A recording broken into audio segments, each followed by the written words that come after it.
ഈ FIR റദ്ദാക്കണമെന്നാണ് രാജ്യത്ത് വലിയ തരത്തിൽ ക്രൈസ്തവ ന്യൂനപക്ഷങ്ങളോട് വലിയ പീഡനം നടത്തുന്നുണ്ട്. അപ്പോൾ അത് നമ്മുടെ നാട്ടിലേക്ക് വരില്ല എന്നൊരു അങ്ങനെ വലിയ ആശ്വാസം ആദ്യത്തിൽ ഉണ്ടായിരുന്നു. പക്ഷേ എന്നാൽ ഈ ഒരു സംഭവത്തിന്റെ അടിസ്ഥാനത്തിൽ നമ്മുടെ നാട്ടിലേക്കും അങ്ങനെ ഒരു സാഹചര്യം വന്നുകൂടായി ഇല്ല എന്നൊരു ഭയം എല്ലാവർക്കും ഇവിടെ ഉണ്ടായിട്ടുണ്ട്.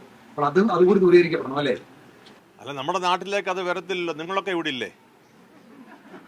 നിങ്ങളൊക്കെ ഉണ്ടല്ലോ. നിങ്ങൾ ശക്തമായി നമുക്ക് എല്ലാവർക്കും വേണ്ടി സംസാരിക്കുക.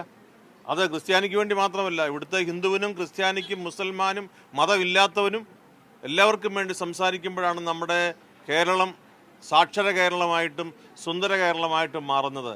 നിങ്ങളുണ്ടെന്ന് ഞാൻ പറഞ്ഞത് ഭംഗിവാക്ക് പറഞ്ഞതല്ല, അതൊരടിസ്ഥാനപരമായ ഒരു ബോധ്യമാണ്. കേരളത്തിൽ ഇത്രയും സാക്ഷരതയുള്ളപ്പോൾ നാം എന്തുകൊണ്ടാണ് ഈ വിഷയത്തിൽ കേരളം മുഴുവൻ പ്രതികരിച്ചത്? സാക്ഷരതയും ഇതേക്കുറിച്ചുള്ള വിവേകവും കൂടുതലായി നമുക്ക് ഉള്ളതുകൊണ്ടാണ്. അതുകൊണ്ട് നിങ്ങളുണ്ട്, നമ്മൾ ഒരുമിച്ച് മുമ്പോട്ട് പോവുക. കേരളത്തിൽ ഇത് സംഭവിക്കാതെ ഇരിക്കട്ടെ.